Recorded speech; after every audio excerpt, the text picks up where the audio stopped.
Bonjour tout le monde, j'espère que vous allez bien, j'espère que vous vous portez bien également. C'est une joie pour moi ce matin de prendre ce temps à part avec vous pour louer notre Seigneur.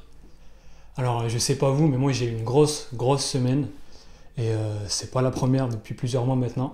J'imagine que je suis pas le seul.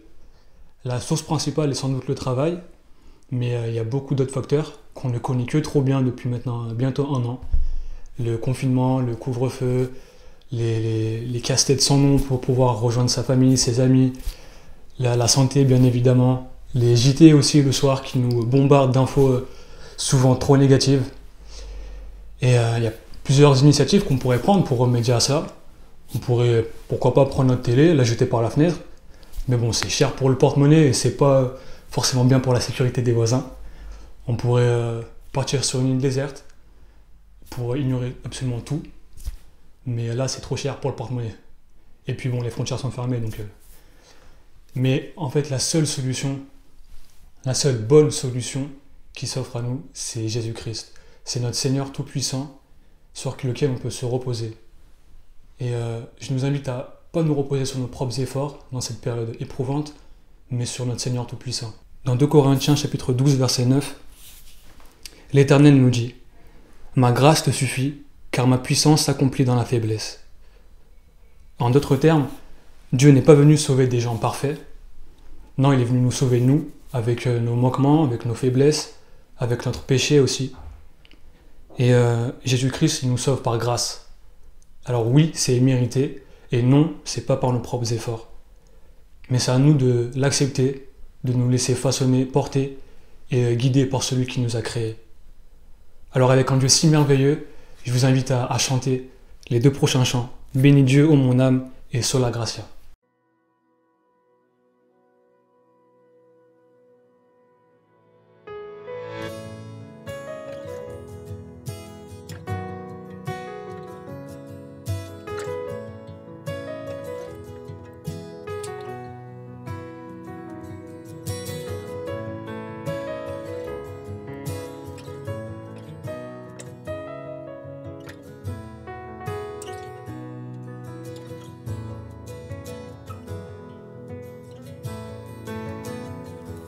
Bénis Dieu, ô mon âme, rends gloire à son saint nom. Oh, chante comme jamais, ô mon âme, rends gloire à son saint nom.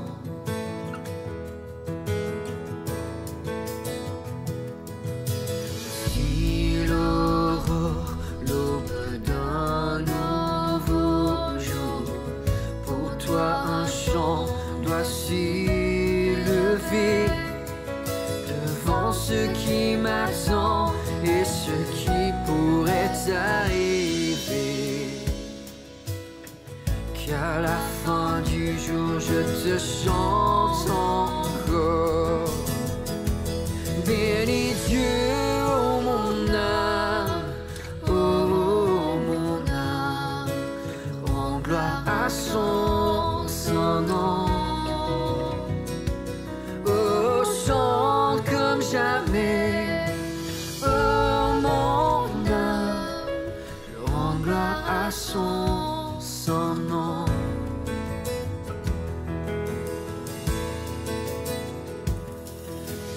En bonté et lent à la colère, ton nom est grand et ton cœur est bon. Je ne cesserai de chanter tes bontés. J'ai des milliers de raisons pour louer. Bénis Dieu, ô mon âme, rends gloire à son saint nom. Oh, chante comme jamais, ô mon âme, rends gloire à son saint nom.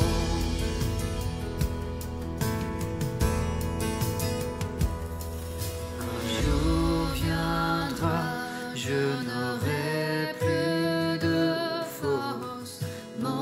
parvenu, la fin sonnera. Pourtant mon âme chantera tes louanges pendant des milliers d'années, oui, sans fin. Bénis Dieu, oh mon âme, rends gloire à son saint nom. Oh, chante comme jamais, oh mon âme, rends gloire à son saint nom. Bénis Dieu, oh mon âme, rends gloire à son saint nom. Oh, chante comme jamais, oh mon âme, rends gloire à son saint nom. Je rends gloire à son saint nom. Je rends gloire à son saint nom.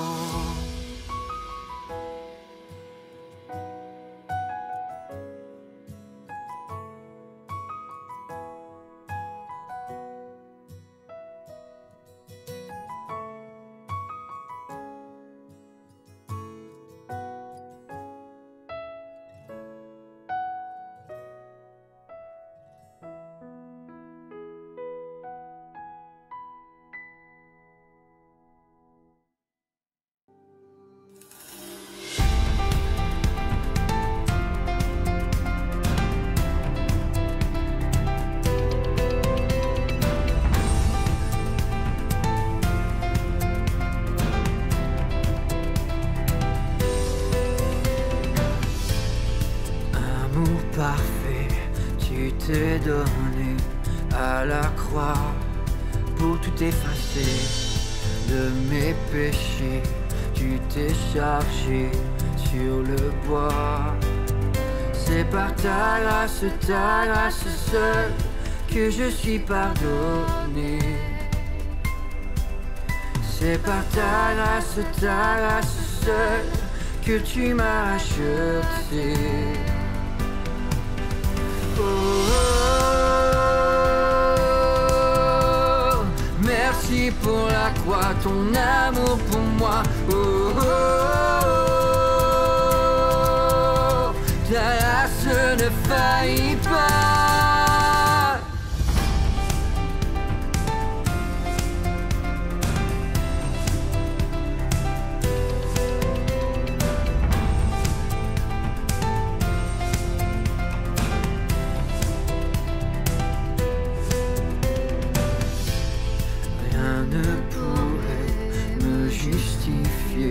Ton pardon est immérité. Tous mes efforts ne suffiraient à me sauver. C'est par ta grâce seule que je suis pardonné.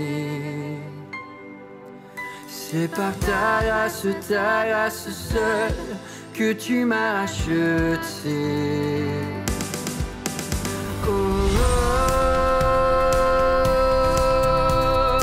Merci pour la croix, ton amour pour moi.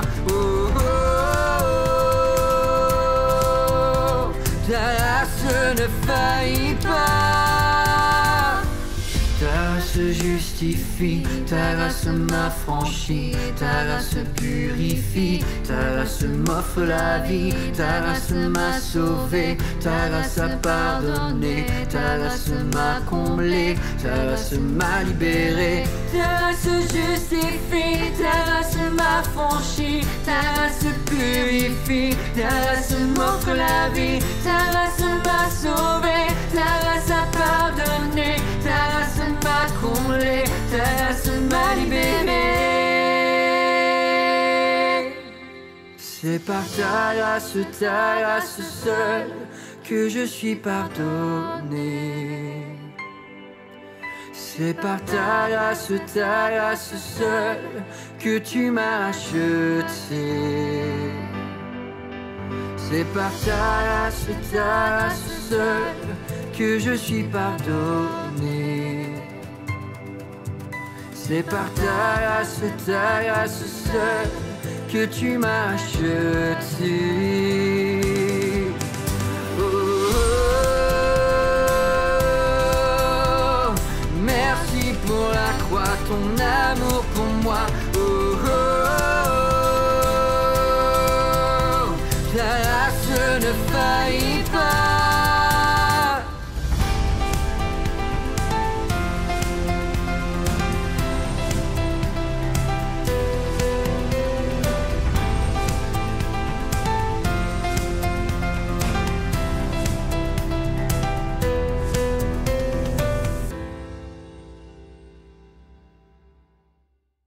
Toujours dans 2 Corinthiens au chapitre 12, l'apôtre Paul nous dit « Je me glorifierai donc bien plus volontiers de mes faiblesses, afin que la puissance de Christ repose sur moi.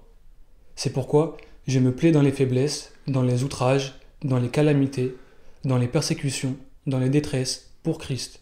Car quand je suis faible, c'est alors que je suis fort. » La vie n'a rien dans long fleuve tranquille. La vie n'est pas toujours tout rose, on le sait. Et quand on est chrétien, quand on devient chrétien, on n'est pas parfait. Mais notre Seigneur, lui, est parfait. Et quand on tombe, il nous relève. Quand on est triste, il nous console. Quand on est attaqué, il nous protège. Et il se montre être la source de joie éternelle dont on a besoin, la seule dont on a besoin. Je vous invite à chanter non par moi, mais par Christ en moi.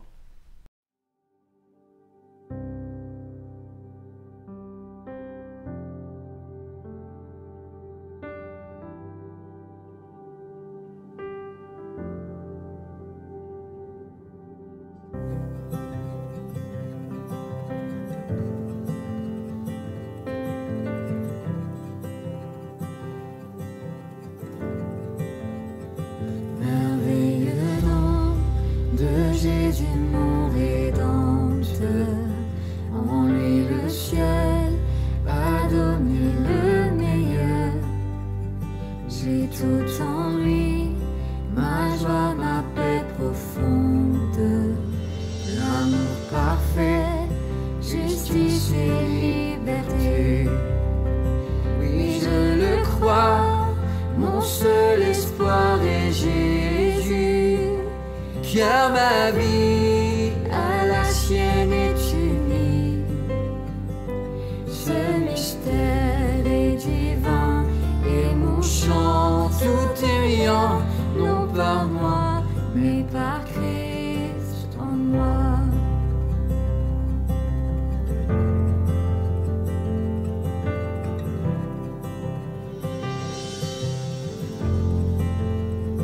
Je n'ai pas peur. Jamais il n'abandonne, malgré la nuit, il reste mon sauveur. Dans ma faiblesse, sa joie toujours il donne, car mon besoin révèle sa grandeur. Oui, je le crois, dans la vallée de larmes, berger me soutient, me conduit. Oh, la nuit est vaincue et moi plus que vainqueur, non par moi, mais par Christ en moi.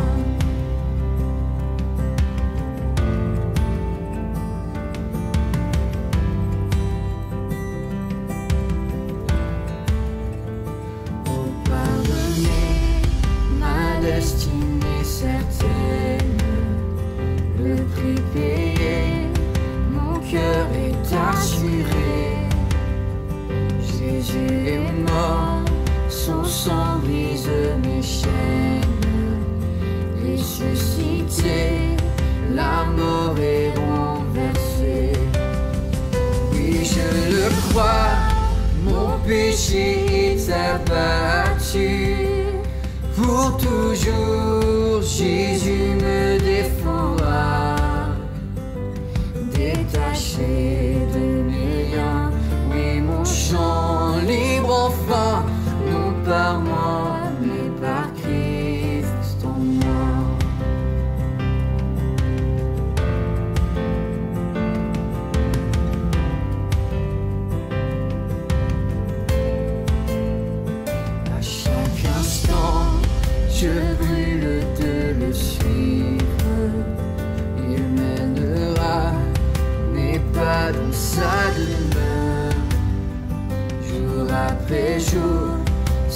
forces me font vivre. Et face au trône, je dirai mon bonheur. Oui, je le crois, mon seul espoir est Jésus. Que la gloire toujours lui soit rendue. Et la course achevée, encore mon chant ira, non par moi, mais par Christ en moi. Et la course achevée, encore mon chant ira, non par moi, mais par Christ en moi. Non par moi, mais par Christ en moi.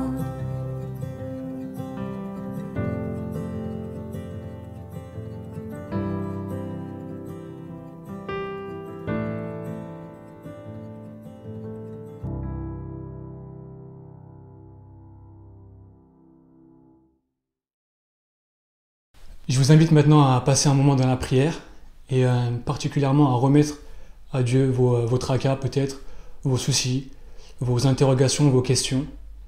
Lui remettre et recentrer vos pensées sur lui et à le glorifier. Et si tout baigne pour vous, tant mieux, gloire à Dieu là aussi et louez-le dans la prière.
À présent, je vous invite à passer un deuxième moment dans la prière et je vous prie de penser à une personne en particulier, une personne qui, comme nous, vit dans un monde compliqué, qui va vite, dans une période aussi éprouvante, mais qui, à la différence de nous, ne connaît pas ce Seigneur Tout-Puissant qui nous restaure, qui est un Dieu personnel. Et dans un monde si compliqué, sans Dieu, c'est dur. Et si moi aujourd'hui je suis devant vous, et si je suis sauvé, si toi tu es sauvé aussi, c'est parce que des gens ont prié pour toi, pour moi. Et je nous invite à suivre ce modèle et à prier pour notre prochain. Prions.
Bonjour Laurent et Michel, merci Bonjour. Bonjour. Merci de nous accueillir chez vous.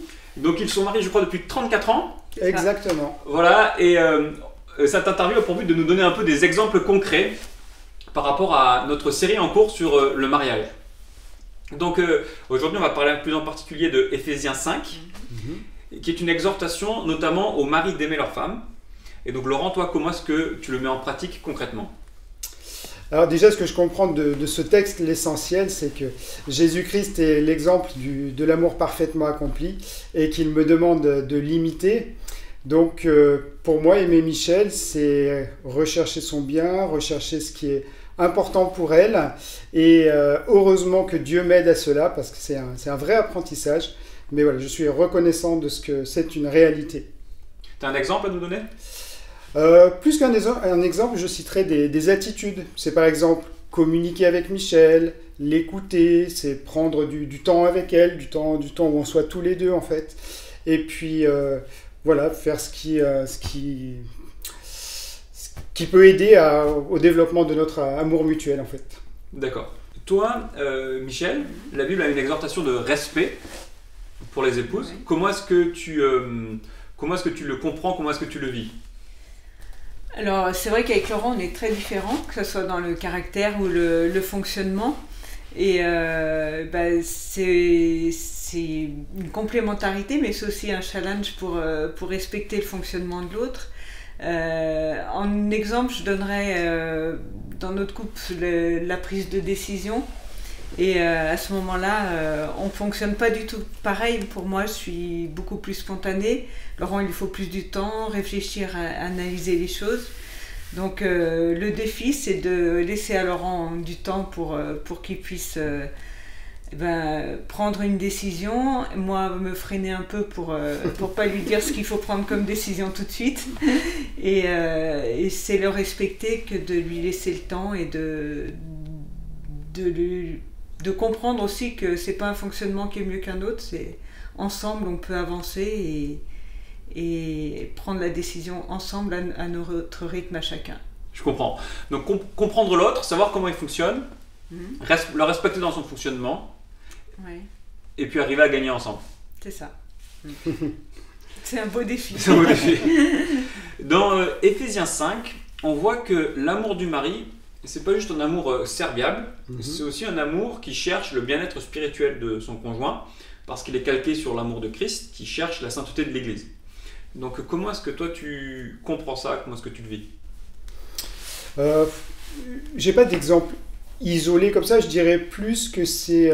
j'ai envie par mon exemple d'encourager Michel. Alors exemple au niveau par exemple du temps que je passe avec Dieu dans la lecture de la Bible, dans la prière, de ma motivation aussi pour m'impliquer dans l'église, pour me mettre au service des autres. C'est aussi permettre à Michel d'avoir du temps à consacrer à l'église, avec ses amies chrétiennes. Et puis je dirais c'est aussi ma prière quotidienne pour elle, où là je sais que Dieu m'entend et je prie que ça l'encourage dans sa foi. Très bien. Donc tu me parles d'un exemple, et puis après tu es vigilant sur la vie quotidienne pour être sûr que Michel peut avoir du temps dispo pour les choses essentielles. Tout à fait, oui. Ouais. C'est vrai que le quotidien peut nous ronger très vite.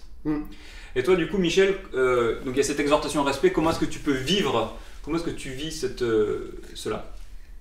Alors Laurent parlait d'être un exemple et c'est vrai que pour moi c'est plus parlant, ça a beaucoup plus d'impact dans ma vie que toute parole ou autre. Notamment, il partageait le temps qu'il passe avec Dieu. Laurent prend du temps tous les matins pour lire la Bible, prier, et c'est vrai que de le voir faire ça, ça me stimule aussi de me dire moi j'en ai besoin aussi. Ouais. Et du coup ça m'encourage à le faire aussi, à cultiver entre guillemets ma relation avec Dieu, une relation vivante. Donc l'exemple donne le chemin un peu.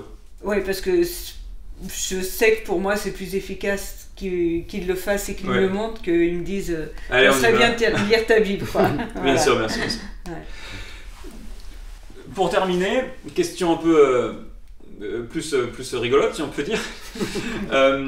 Donc dans ce passage d'Éphésiens, il y a cette injonction aux épouses donc de respecter, on en a déjà parlé. C'est très contre-culturel aujourd'hui, puisqu'on tend justement à une égalité absolue, typiquement dans la prise de décision. Comment est-ce que toi tu le vis, cette demande de respect, de soumission même qui est mentionnée dans Ephésiens 5? Ouais, quelque part c'est sécurisant, je dirais. Même si c'est pas toujours facile à vivre, hein, parce que c'est vrai que des fois on est un peu là, on se dit ouais mais moi aussi je suis là, et ce qui est vrai, un couple c'est à deux. Mais en même temps c'est sécurisant de pouvoir respecter Laurent dans ce qu'il est, dans ce qu'il fait, sachant que, comme il le disait, son désir aussi c'est de faire le bien pour moi. Oui. Donc ça apporte une sécurité quand il y a cette confiance que le conjoint est là aussi pour nous aimer. Oui, donc la réciprocité, l'amour reçu permet de vivre en couple dans une situation sécurisante. Ouais, pour moi, oui. Ok, très bien. Merci beaucoup, que Dieu vous bénisse, puis à bientôt. Merci, à bientôt. Au revoir. Au revoir. Bonjour à tous, je suis heureux de vous retrouver ce matin pour continuer notre série sur les relations conjugales.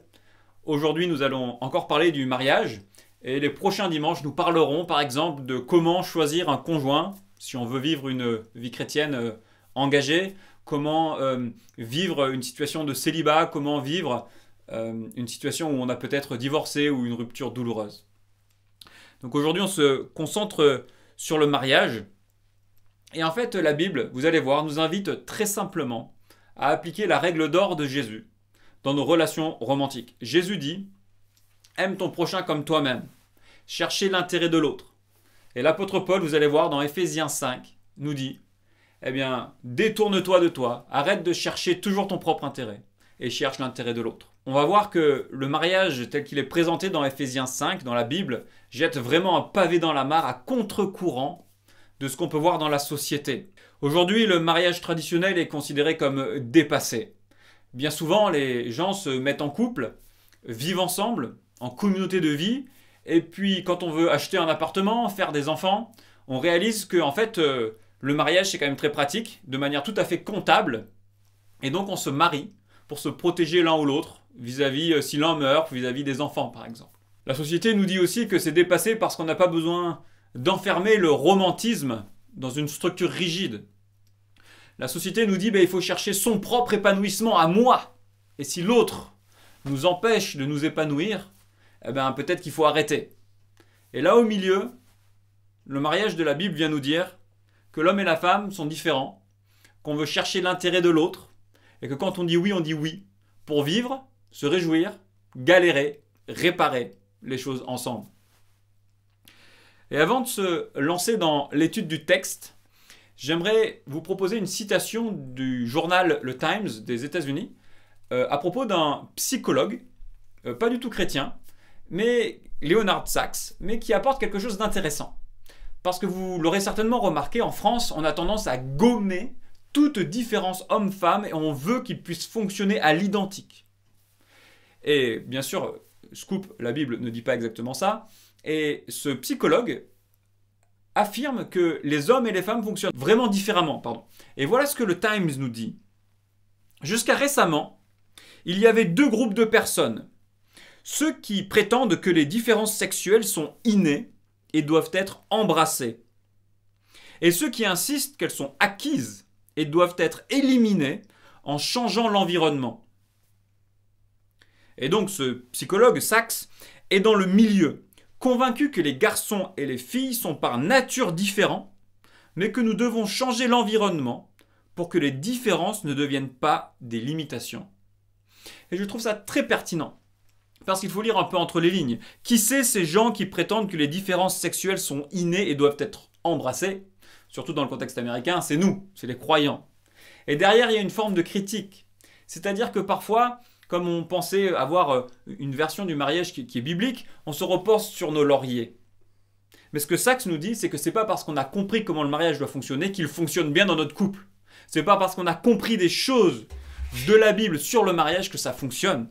Et lui, il parle de développement personnel, bien sûr, des jeunes filles, et il dit qu'on ne doit pas les empêcher. Mais nous, en tant que chrétiens, on peut dire, ouais, je vais essayer de comprendre ce que la Bible nous dit, et je vais le mettre en pratique. Et on ne veut pas tomber dans l'excès inverse, comme c'est mentionné dans cette citation, de vouloir éliminer les différences sexuelles en disant mais en fait c'est tout de l'acquis et donc c'est une construction sociale qu'on pourrait gommer. Et donc on va s'engager dans cette difficile voie de dire les hommes et les femmes on est différents, on va voir ce que la Bible nous dit, on veut construire des mariages solides avec un vrai amour où on va se détourner de notre ego pour chercher à aimer l'autre, mais sans juste se satisfaire de comprendre, mais en voulant vraiment le mettre en pratique pour chercher le bien de tous. Alors lisons ensemble Éphésiens au chapitre 5, on va lire en 2 temps et on va commencer par lire à Éphésiens 5 au verset 18. Ne vous enivrez pas de vin, cela mène à la débauche. Soyez au contraire remplis de l'esprit. Dites-vous des psaumes, des hymnes et des cantiques spirituels, chantez et célébrez de tout votre cœur les louanges du Seigneur, et remerciez constamment Dieu le Père pour tout, au nom de notre Seigneur Jésus-Christ. Soumettez-vous les uns aux autres, dans la crainte de Dieu. Ces 4 premiers versets nous parlent de la vie dans l'esprit.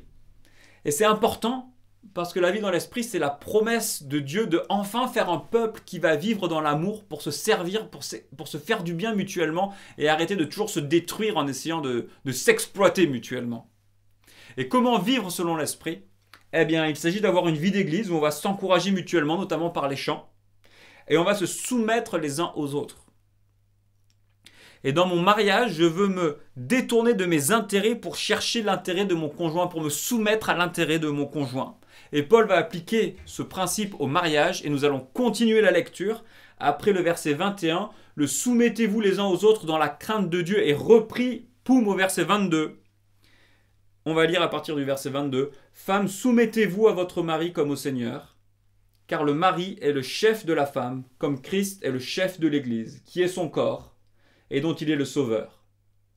Mais tout comme l'Église se soumet à Christ, que les femmes aussi se soumettent en tout à leur mari. Marie, aimez votre femme comme Christ a aimé l'Église. Il s'est donné lui-même pour elle, afin de la conduire à la sainteté, après l'avoir purifiée et lavée par l'eau de la parole, pour faire paraître devant lui cette Église glorieuse, sans tache ni ride, ni rien de semblable, mais sainte et irréprochable. C'est ainsi que les maris doivent aimer leur femme comme leur propre corps.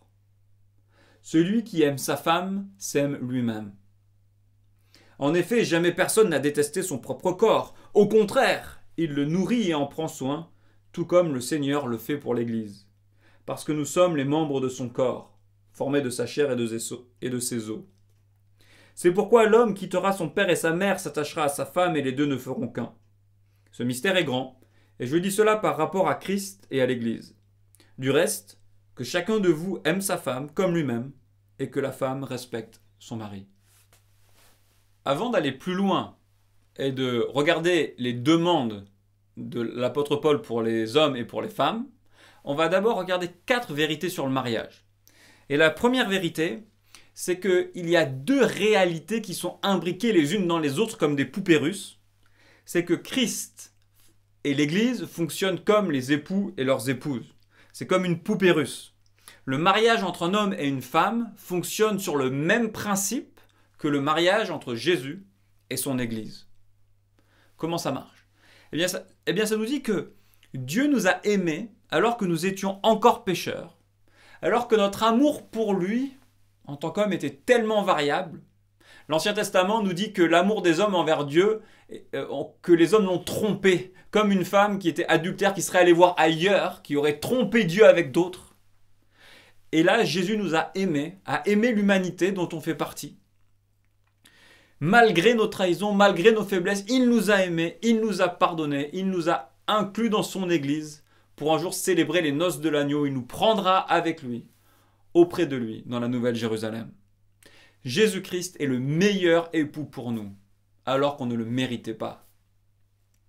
Pour vivre, et en particulier pour vivre dans le mariage, le principe de Jésus d'aimer les autres, nous avons besoin de comprendre cette réalité. Et c'est le mystère qui est révélé au verset 32. Le mystère révélé, c'est que Jésus-Christ a été l'époux parfait pour l'Église, alors que nous ne le méritions pas et il nous donne tout.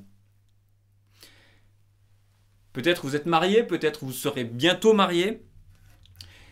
Et peut-être que vous l'avez déjà remarqué ou vous le remarquerez, nos conjoints n'ont pas la capacité d'être une source d'amour parfaite pour nous donner une joie parfaite. Si on compte sur notre conjoint pour nous satisfaire totalement, on va l'écraser sous le poids de nos attentes et il va forcément nous décevoir parce que devinez quoi? Votre conjoint est imparfait. Je suis un conjoint imparfait pour ma femme. Si on compte sur notre conjoint pour être heureux, on pourra donner de l'amour tant qu'il nous en donne. Dans un monde imparfait, ça risque de ne pas tenir très longtemps. Nous avons besoin d'être aimés d'une source supérieure pour à notre tour pouvoir partager cet amour. Et Jésus est notre époux parfait.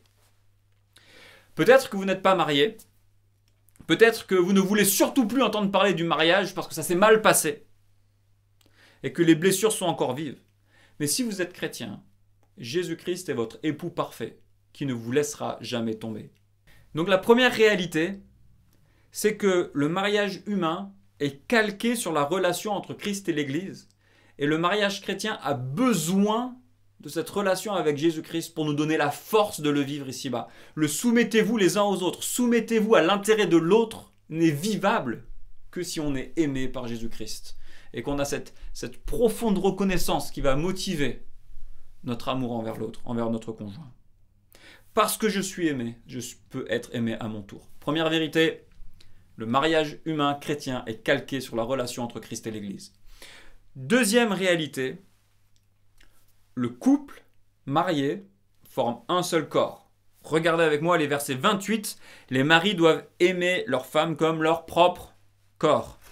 Verset 31, les deux ne feront plus qu'un.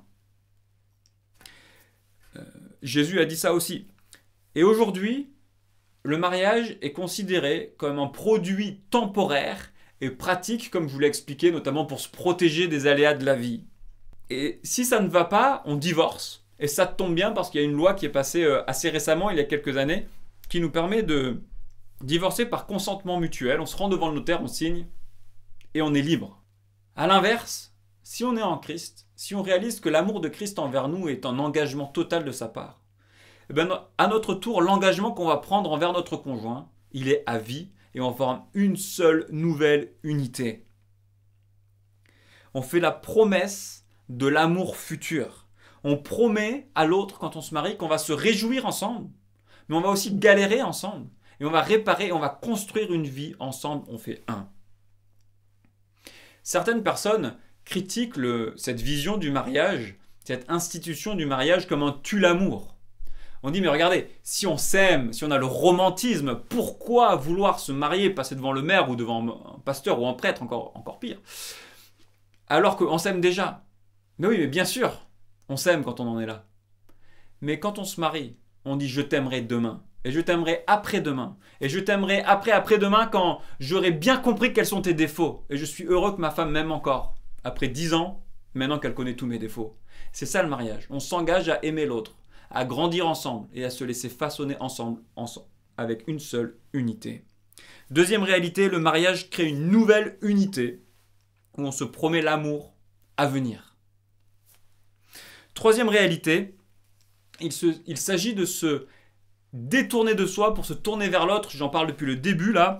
Regardez le verset 21. Soumettez-vous les uns aux autres. Verset 25. Les maris doivent aimer comme Christ l'a fait en se donnant lui-même. Et là, on ne parle pas juste de changer des couches ou d'aller faire les courses. Il s'agit de donner sa vie, que votre femme devienne votre priorité numéro 1 dans votre vie.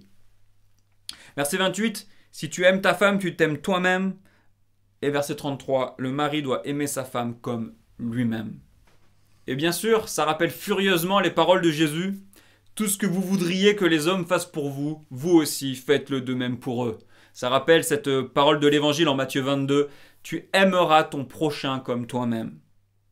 Le présupposé derrière tout ça, c'est que naturellement, on va chercher son propre bien-être en premier. On va chercher son intérêt en premier. Et là, Paul nous invite à casser ça. Il rappelle l'enseignement de Jésus. Il dit, détourne-toi de toi pour te tourner vers ton conjoint. C'est ça l'amour vrai. Et vous allez rire. Mais cette question de l'amour vrai est posée exactement en ces termes par le film, le dessin animé, La Reine des Neiges. Si vous regardez La Reine des Neiges, vous avez tout un débat sur qu'est-ce que l'amour vrai. Et donc vous avez la petite sœur Anna qui a 2 prétendants dont l'un la manipule pour en tirer des bénéfices. Et donc elle pose la question, elle dit « Je ne sais même pas ce que c'est que l'amour ». Et là vous avez cette espèce de bonhomme de neige irritant avec son nez en carotte qui dit « Vous en faites pas, moi je sais. L'amour, c'est faire passer les besoins des autres avant les siens. » Et il continue, Olaf, « Seul un geste d'amour sincère peut dégeler un cœur de glace. » Et c'est remarquable qu'il y a plein de choses où Disney, bien sûr, est absolument en opposition à la Bible, mais sur la définition de l'amour.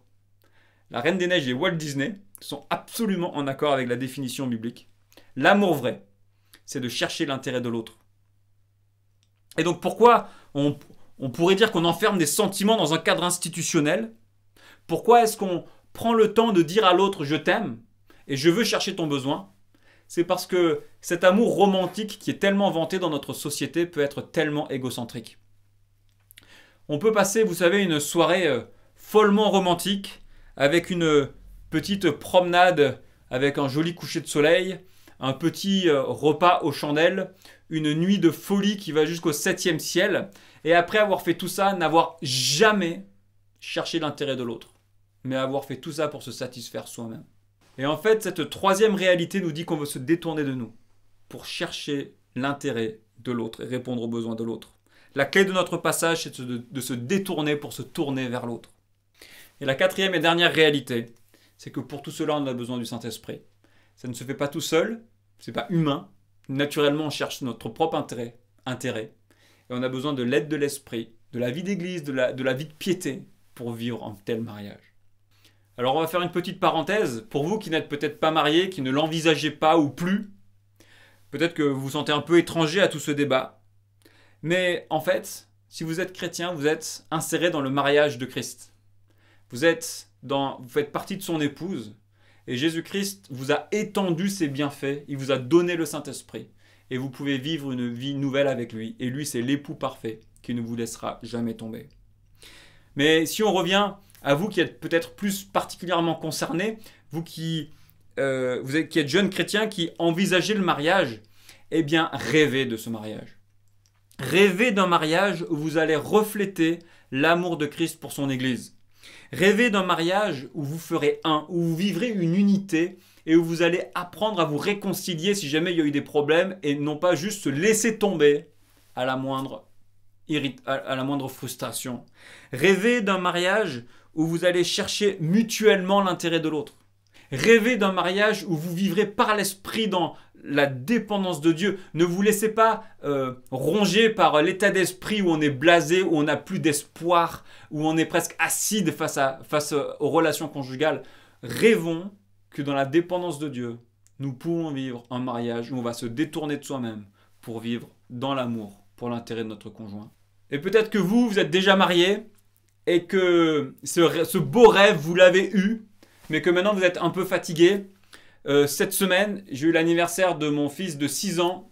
Il y avait 6 copains et copines invités. Il y avait donc, avec les nôtres, 9 enfants dans la maison. C'était une tornade et c'était pas du tout romantique. C'était très sympathique, mais c'est pas le genre de choses qui améliore ton romantisme avec ton conjoint. C'est plus une tornade à gérer et à tout ranger et ça accumule de la fatigue.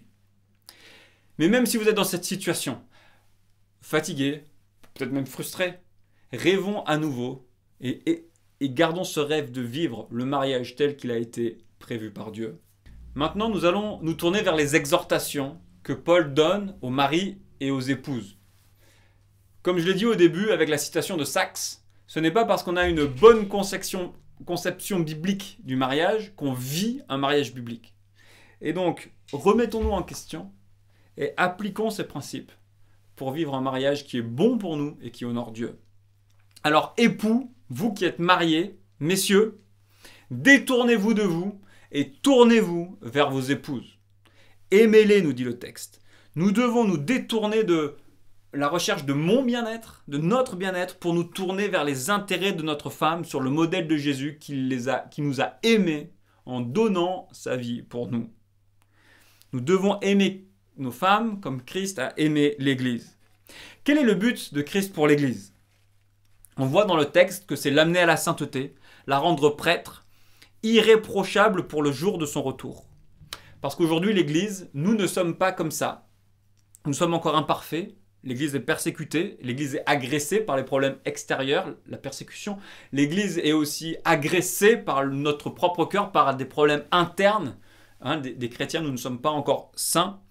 Et Jésus dit, un jour, je vais amener mon Église, je suis mort pour elle, et je vais l'amener à la perfection. Et ça lui a tout coûté. Alors nous, que devons-nous faire?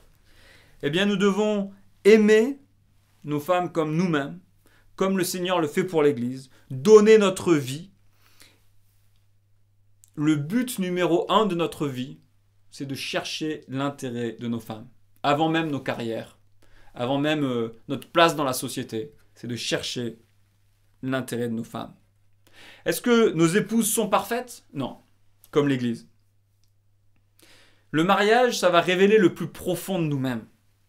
Vous savez, au boulot, on peut faire semblant qu'on est des gens nickel. À l'église, on peut encore jouer un peu la comédie. Mais dans le mariage, on ne peut plus jouer à la comédie. Notre conjoint nous connaît comme on est. Nous connaissons nos femmes comme elles sont vraiment. Mais là, dans cette situation, alors que nous sommes deux personnes imparfaites, le texte nous demande au mari d'aimer l'autre inconditionnellement et de donner sa vie pour chercher le bien de notre femme, en particulier son bien-être spirituel. Et moi-même, je me suis excusé récemment, j'avais déjà réétudié ce texte il y a quelques mois, et j'avais dû m'excuser. Parce que c'est vrai, j'essaye d'être impliqué dans mon mariage, mais pas particulièrement sur le domaine spirituel. Et j'ai dû remettre un petit coup de volant pour me reconcentrer. Oui, je veux le bien-être de ma femme dans tous les domaines de sa vie, mais en particulier son domaine spirituel. Prenons l'initiative sur le plan pratique de servir, d'écouter, d'être présent. Et aussi prenons l'initiative dans le domaine spirituel. Honnêtement, est-ce qu'on va être bien reçu? Pas toujours. Pas toujours. Mais c'est pas grave. Prenons l'initiative d'aimer dans tous les domaines et en particulier dans le domaine spirituel. Le pasteur anglican John Stott dit dans son commentaire sur l'épître aux Éphésiens, il dit que le plus dur, et je suis d'accord avec lui, le plus dur, c'est de prendre l'initiative d'aimer. Eh bien, prenons l'initiative d'aimer. Le mari est un conducteur qui se donne pour son épouse, qui renonce à ses intérêts propres pour le bien-être de sa femme. Et bien sûr, cette autorité-là qui transparaît du texte, le fait de conduire une famille, ce n'est pas une autorité, une conduite qui est autonome. Notre amour, notre intérêt pour notre femme est dirigé par Jésus-Christ. Personne n'a une autorité libre. En fait, si vous reprenez Éphésiens 5 et 6, ça parle des différentes sphères d'autorité qu'on doit exercer ou qu'on subit. Par exemple, envers nos enfants, par exemple dans la famille, par exemple avec notre employeur. Et en fait, si jamais il y a un endroit où on peut exercer une forme de direction, que ce soit là dans le couple ou que ce soit envers nos enfants, ce n'est jamais une direction libre. C'est toujours de faire preuve d'amour, comme Jésus-Christ a fait preuve d'amour. Marie, soumettons nos intérêts à celui de notre femme et nous allons l'aimer vraiment. Engageons-nous à tout faire pour le bien-être de nos femmes et en particulier pour son bien-être spirituel. Mesdames, épouses, détournez-vous de votre propre intérêt pour vous tourner vers votre époux. L'apôtre Paul vous demande d'accepter cette prise d'initiative de votre mari dans votre intérêt, d'accepter de le suivre. Et je sais que c'est ultra controversé, c'est à contresens de tout ce qu'on entend. Mais la Bible est sérieuse sur les différences sexuelles. Un homme est un homme, une femme est une femme, nous sommes différents. Et dans la création, comme dans la nouvelle création, le mari a un rôle de leadership. Et je vous invite, je vous demande de permettre à votre mari d'avoir cette prise d'initiative, notamment spirituelle, pour vous aimer, et que vous puissiez lui laisser avoir parfois le dernier mot, qui ne soit pas que « oui chérie ». Et bien sûr, la forme de ce leadership varie selon les cultures, varie selon votre propre famille. À vous de vivre et à vous de le mettre en place, mais acceptez que votre mari vous accompagne. Vous avez peut-être remarqué que j'ai croisé l'exhortation. Le texte s'adresse d'abord aux épouses et ensuite aux maris, et j'ai fait l'inverse. J'ai fait l'inverse pour souligner la réciprocité. Un mariage chrétien fonctionne si l'homme abandonne sa vie pour chercher l'intérêt de sa femme en premier. Et si, mesdames, vous acceptez cette prise d'initiative en votre faveur. S'il n'y a pas une réciprocité, ça ne fonctionne pas. Les femmes étaient très maltraitées dans la société romaine. La femme était juste un mobilier, un meuble qui était utilisé pour faire des enfants et les éduquer, et encore que les enfants voulus, parce que les enfants non voulus étaient abandonnés à la naissance et ils mouraient dans les rues. Et Paul ici vient révolutionner cette autorité maritale. Il ne dit pas on fait table rase, mais il la calque sur l'amour de Jésus. Et il dit, messieurs, prenez l'initiative d'aimer et de servir. Le verset 33 résume notre message. Nous cherchons à nous détourner de nos propres intérêts pour chercher l'intérêt de mon conjoint. Cette démarche n'est pas identique. Messieurs, c'est une exhortation à l'amour. Mesdames, c'est une exhortation à l'accepter. Accepter cette prise d'initiative. Alors bien sûr, on présente un but à atteindre. Peut-être que vous êtes marié avec un conjoint non chrétien, et peut-être qu'il est absolument admirable. Peut-être que c'est plus difficile et il faut adapter. Peut-être que vous êtes marié avec un conjoint chrétien, qui a beaucoup de prétentions, qui croit tout connaître, mais qui n'est pas beaucoup en pratique. Eh bien là aussi, il faudra adapter, peut-être se rapprocher de l'Église. Et ce que nous venons de dire n'est en aucun cas une demande de soumission en toute situation. Plus notre conjoint a une attitude qui reflète l'attitude de Christ, plus nous pouvons, nous aussi, nous épanouir dans notre rôle et suivre. Et d'ailleurs, que ce soit pour les hommes ou pour les femmes, plus les deux vont ensemble dans cette attitude de service mutuel, plus les deux peuvent fonctionner comme ça. Et peut-être même qu'il faut mettre des limites, peut-être il faut chercher de l'aide, et peut-être que vous êtes dans une relation toxique qu'il faut arrêter. Mais dans la majorité des situations imparfaites qu'on vit tous, parce que nous sommes imparfaits, je suis imparfaite, dans la majorité des situations, tendons vers ce but de l'amour mutuel, où on va chercher l'intérêt de l'autre. Alors pour conclure, je vous rappelle cette situation du Times. Nous avons deux dangers qui nous guettent aujourd'hui en tant que chrétiens. La première position, c'est de se dire, ça va, j'ai la bonne version du mariage, je suis marié, homme-femme, ça va. Et de se congratuler et de se dire, c'est bon, ça suffit. Mais accepter intellectuellement un enseignement ne garantit en aucun cas sa mise en pratique. Et nous devons nous questionner. Nous ne devons pas accepter le statu quo. Ça nous a beaucoup été reproché en tant que croyants de prêcher beaucoup de belles choses, mais d'accepter beaucoup d'inégalités, de problèmes. Nous devons agir pour aimer notre conjoint, messieurs en particulier. L'autre danger, c'est de suivre la société et de jeter le mariage, ou de jeter la masculinité et la féminité. Le problème, c'est que la vraie liberté, ce n'est pas de faire tout ce qu'on veut, mais c'est de vivre le projet de Dieu que Dieu a défini pour l'humanité. Et le projet de Dieu, c'est qu'on vive un mariage homme-femme aimant dans un service mutuel. Homme ou femme, nous avons besoin de regarder à Christ, d'être à nouveau touchés par son amour pour nous alors que nous sommes tellement girouettes envers lui, et laisser cet amour nous toucher. Et comme Olaf l'a dit, seul un geste d'amour sincère peut dégeler un cœur de glace. Eh bien, j'espère que l'amour sincère de Jésus a dégelé votre cœur et que vous pourrez vous détourner de vos intérêts personnels pour prendre l'initiative d'aimer et de respecter votre conjoint. Je vous propose de prier. Seigneur, je te remercie pour ce passage qui est tellement décapant et on se rend compte que c'est pas juste une question culturelle, c'est une question d'amour. Et je te prie que tu nous aides pour les personnes qui sont ici mariées ou qui vont se marier, que tu nous aides, Seigneur, à aimer notre conjoint. Tu vois, comme les hommes, on peut être centrés sur nous-mêmes. Les hommes sont 6 fois plus enclins à divorcer quand l'autre a une maladie grave. Tu vois la dureté de nos cœurs. Eh bien, Seigneur, je te demande pardon et je te prie que tu nous aides à aimer nos épouses, à chercher leur intérêt avant le nôtre.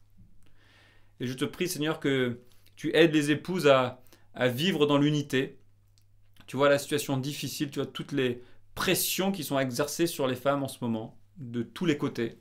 Eh bien, je te prie que tu leur donnes la paix et que tu nous donnes de vivre ensemble des mariages unis et solides. Aide-nous, Seigneur, en ton nom et pour ta gloire. Amen. Merci pour votre attention et bon dimanche.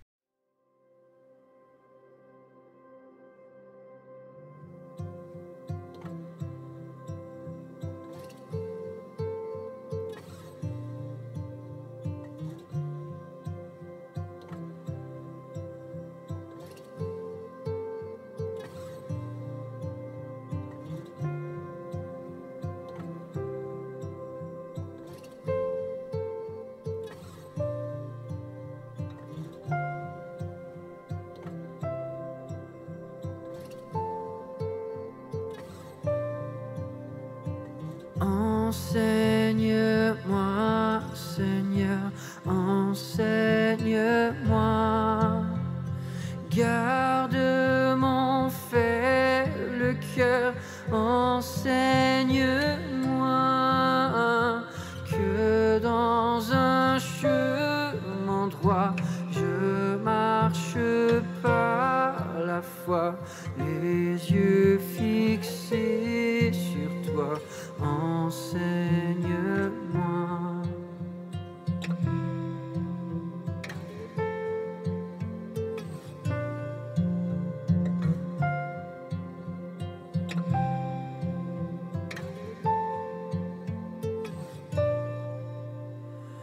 Seigneur, dans la douleur, enseigne-moi. Sur la mer en fureur, dirige-moi. Et dans la sombre nuit, si ton regard me suit, si ta main me conduit, j'irai sans peur.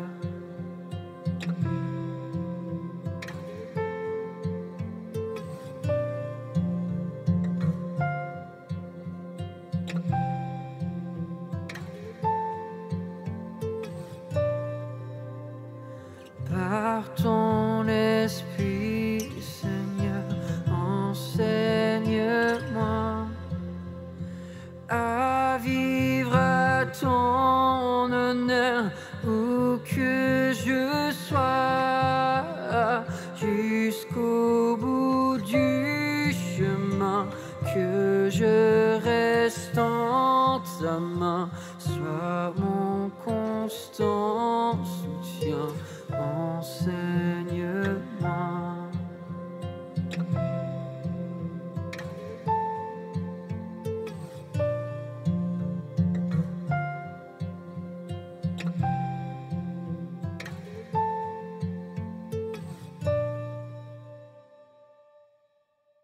Bonjour à tous, je m'appelle Salomé et je viens de l'église de Trévoux.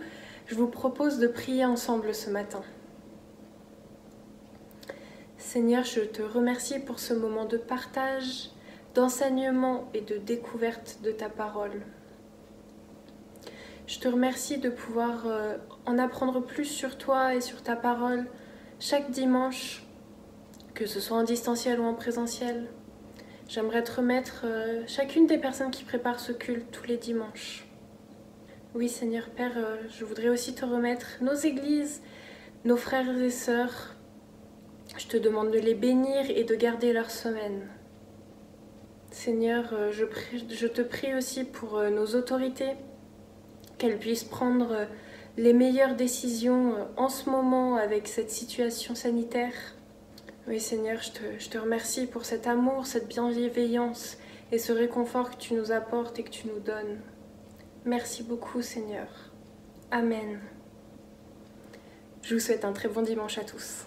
Merci Jérémy pour ce message et merci à toi Salomé pour cette prière édifiante. Voilà, notre culte touche à sa fin. J'espère que vous avez passé un bon moment en notre compagnie. Je vous souhaite un excellent dimanche, une bonne semaine en Christ et soyez bénis.